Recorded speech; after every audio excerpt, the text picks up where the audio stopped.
ఓం శాంతి 19/3/1986 అవ్యక్త బాప్దాదా యొక్క మధుర మహావాక్యాలు. అమృత వేళ, శ్రేష్ఠ ప్రాప్తుల వేళ. ఆత్మిక తోట యజమాని తండ్రి ఈరోజు తమ ఆత్మిక గులాబీ పూల తోటను చూస్తూ ఉన్నారు. ఇటువంటి ఆత్మిక గులాబీ పూల తోట ఇప్పుడు ఈ సంగమ యుగంలో బాప్దాదా ద్వారానే తయారవుతుంది. బాప్దాదా ప్రతి ఒక్క ఆత్మిక గులాబీ పుష్పం యొక్క ఆత్మిక సుగంధాన్ని మరియు విచ్చుకున్న పుష్పాల ఆత్మిక ప్రకాశాన్ని చూస్తూ ఉన్నారు.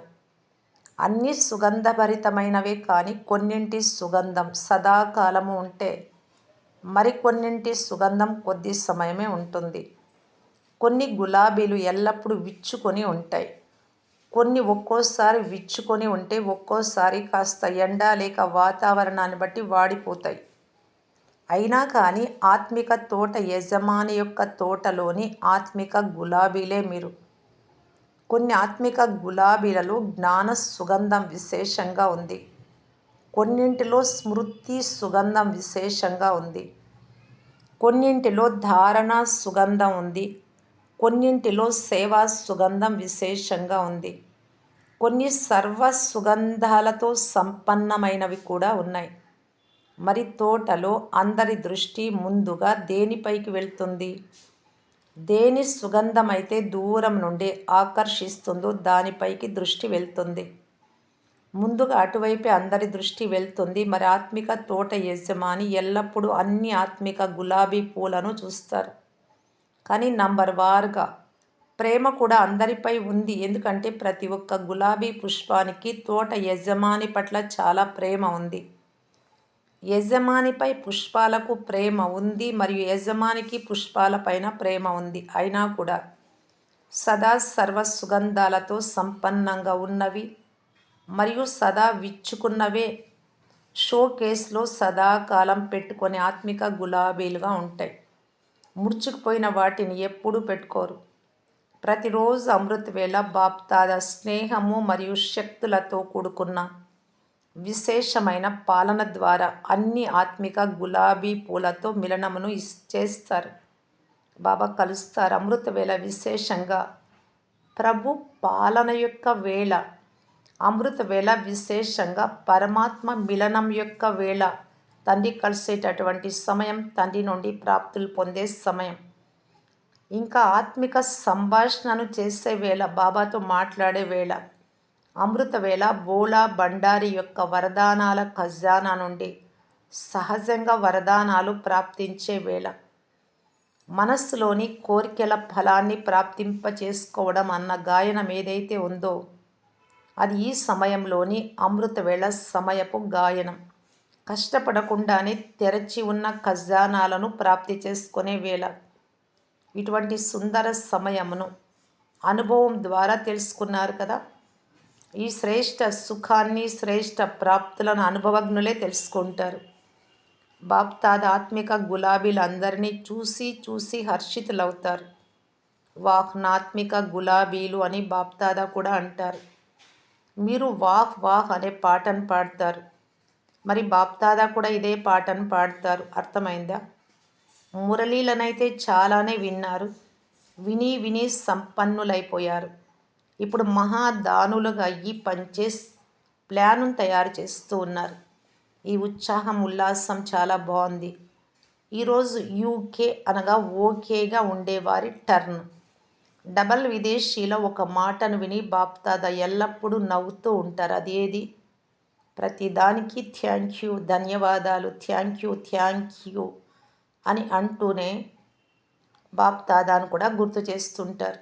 ఎందుకంటే అన్నింటికన్నా ముందు హృదయపూర్వకమైన ధన్యవాదాలు బాబాకే అని భావిస్తారు.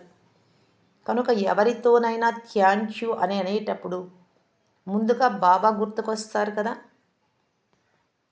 బ్రాహ్మణ జీవితంలో మొదటి ధన్యవాదం స్వతహాగానే బాబా కొరకు వెలువడుతుంది. మీరు లేస్తూ కూర్చుంటూ అనేక సార్లు థ్యాంక్ యూ చెప్తారు. బాబాను గుర్తు చేసుకునేందుకు ఇది కూడా ఒక విధి. యూకే వారు భిన్న భిన్న హద్దుశక్తులు కలవారినందరినీ కలిపేందుకు నిమిత్తులుగా అయ్యారు.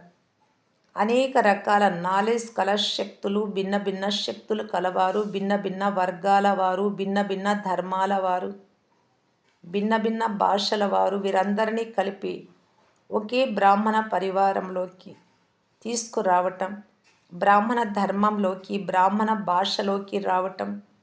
బ్రాహ్మణుల భాష బ్రాహ్మణులదే. వీరేం మాట్లాడుతున్నారు అన్నది క్రొత్తవారు అర్థం చేసుకోలేరు కనుక బ్రాహ్మణుల భాష, బ్రాహ్మణుల డిక్షనరీయే వేరు. మరి యూకే వారు అందరినీ ఒక్కటిగా చేయడంలో బిజీగా ఉంటారు కదా. సంఖ్య కూడా బాగుంది మరియు స్నేహం కూడా బాగుంది. ప్రతి ఒక్క స్థానానికి తమ తమ విశేషత అయితే ఉండనే ఉంది. కానీ ఈరోజు యూకే వారిది వినిపిస్తూ ఉన్నాము. యజ్ఞ స్నేహిలు, యజ్ఞ సహయోగులు అన్న ఈ విశేషత మంచిగా కనిపిస్తుంది. ప్రతి అడుగులోనూ ముందు యజ్ఞానికి అనగా మధువనానికి వాటాను పెట్టడం వలన మంచి నంబర్లో వెళ్తున్నారు. డైరెక్ట్ మధువన స్మృతి ఒక స్పెషల్ లిఫ్ట్గా అవుతుంది. ప్రతి కార్యంలో, ప్రతి అడుగులో మధువనము అనగా తండ్రి స్మృతి ఉంది, లేక తండ్రి చదువు ఉంటుంది, లేక తండ్రి అందించే బ్రహ్మ భోజనం ఉంటుంది, లేక తండ్రి మిలన ఉంటుంది. మధువనం స్వతహాగానే తండ్రి స్మృతిని కలిగించేది. ఎక్కడ ఉన్నా కానీ మధువనం గుర్తు రావటం అనగా విశేష స్నేహం లిఫ్ట్గా అవుతుంది. ఎక్కే శ్రమ నుండి ముక్తులవుతారు. సెకండ్లు స్విచ్ ఆన్ చేశారు మరియు చేరుకున్నారు. బాప్దాదాకు వేరే వజ్రాలు, ముత్యాలు ఏవి అవసరం లేదు. తండ్రి స్నేహంతో కూడిన చిన్న వస్తువే వజ్రము, రత్నము కనుకనే కుచేలుడి అటుకులకు గాయనం ఉంది. స్నేహంతో కూడిన అతి చిన్న సూదిలో కూడా మధువనం గుర్తు వస్తుంది అని దీని అర్థం. కనుక అది కూడా చాలా పెద్ద అమూల్యమైన రత్నం. ఎందుకంటే స్నేహానికి విలువ ఉంది. విలువ స్నేహానికి ఉంది కానీ వస్తువుకు కాదు. స్నేహము లేకపోతే ఎవరు ఎంత ఇచ్చినా కూడా అది జమ కాదు.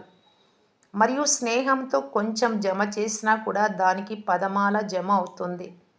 తండ్రికి స్నేహం అంటే ఇష్టం. మరి యూకే వారిలో యజ్ఞ స్నేహిగా, యజ్ఞ సహయోగిగా ఉండే విశేషత ఆది నుండే ఉంది. ఇదే సహజ యోగం కూడా. సహయోగము సహాయం చేసేటటువంటిది సహజ యోగము. సహయోగపు సంకల్పం వచ్చినా కూడా బాబాకు నేను ఇది చెయ్యాలి అని ఏదైనా సరే, అప్పుడు స్మృతి అయితే తండ్రిదే ఉంటుంది కదా. కనుక సహయోగి స్వతహాగానే సహజ యోగిగా అవుతారు.